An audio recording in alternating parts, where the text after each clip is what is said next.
ultimately helped to pave the way for sentiments that gave rise to the unimaginable horrors of the Holocaust. Your further reference to the Church's condemnation of same-sex relationships as, quote, simply a category mistake, unquote, smacks to me of the current U.S. administration's use of terms like collateral damage to whitewash what is really the murder of hundreds, even thousands of innocent lives in Iraq. Unlike our critics who have the luxury to speak of homosexuality as just another moral issue, for those of us who are gay and lesbian, this is not about issues, it is about people. There is nothing simple about the Church's category mistakes, because they too are like weapons that wreak death and destruction in the lives of gay and lesbian Catholics who may not have your experiential, intellectual, and theological ability to distinguish between the voice of God in their own conscience from what you call, and I quote again, the defamation of love and the hatred espoused by so many whose job it is to speak in God's name. Those whose job it is to speak in God's name have an ethical responsibility to do so in ways that are life-giving and not death-dealing. And if we faithful Catholics permit them to fail in this task without dissenting from their authority in the name of the gospel from where it derives, then who will be left to preach the compassion of God? This issue is not a matter of the Church conforming to a homosexual agenda, but of the Church conforming to the highest demands of the gospel of Jesus Christ. And it is this gospel that demands the Church take a lead in this struggle on behalf of the outcast, not cling and claw to a presumed authority that remains in fact vacuous as long as it continues to put both church law and long-standing tradition for their own sakes in the way of human compassion. The Church is called to stand upon tradition, not to be buried by it. But tradition, the life breath of the Church, constantly renewing and being renewed, is all too often mistaken for traditionalism. Those barnacles which cling to it as to the hull of a ship and thereby mar its beauty because they are vestiges of a bygone era, mistaken for the ship itself. Was this not the criticism Jesus leveled against the religious authorities of his own day in the telling parable of the Good Samaritan?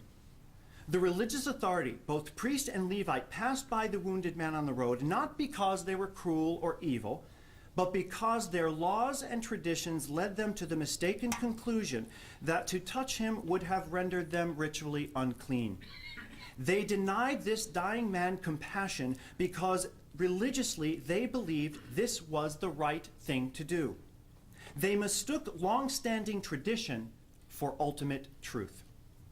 However, it was the Samaritan, counted among the most immoral members of society, whose very existence stood in contrast to the purity demands of institutional Judaism.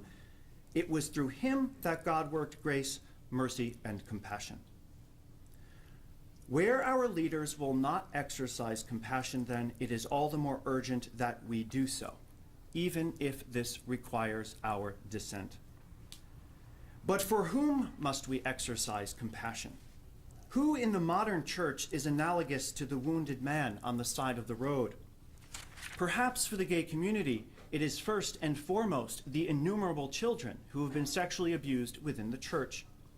For as long as the church continues to erroneously scapegoat homosexuality as the culprit and source of pedophilia, our lives and theirs will remain inextricably interwoven. For it is the children's voices that in the midst of all this clamor have been lost and forgotten or completely unheard. The gay community may justifiably be angered by the fact that the church has irresponsibly scapegoated us as the root of the pedophilia scandal. But in our own preoccupation with our anger, let us not forget that it is the children who suffer all the more. Suffer because once again, by failing to examine the real source of the problem, deeply embedded in many facets of the Roman institution, the problem is not really being addressed, but rather once again avoided and deflected, so that our children remain at risk of terrible abuses. And more so than our own demonization, therein lies the tragic ethical dilemma in which we find the church today. but I conclude as I began, with the acknowledgement that I am angry because I love. So therefore, I would agree with Father Alison. Let our compassion as modern-day Samaritans extend even to our church leaders. Let our Catholicism be pure and our dissent clear, educated, and respectful.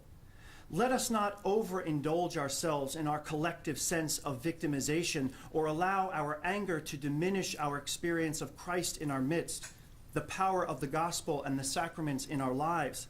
Indeed, that which is most true and good about Catholicism itself. And let us always remember not to be content with being enemies of Catholicism, for the Church extends far beyond its many leaders who misunderstand us. In other words, and if you'll permit me this, I know it's a cheap shot, let us love the sinners but hate the sin.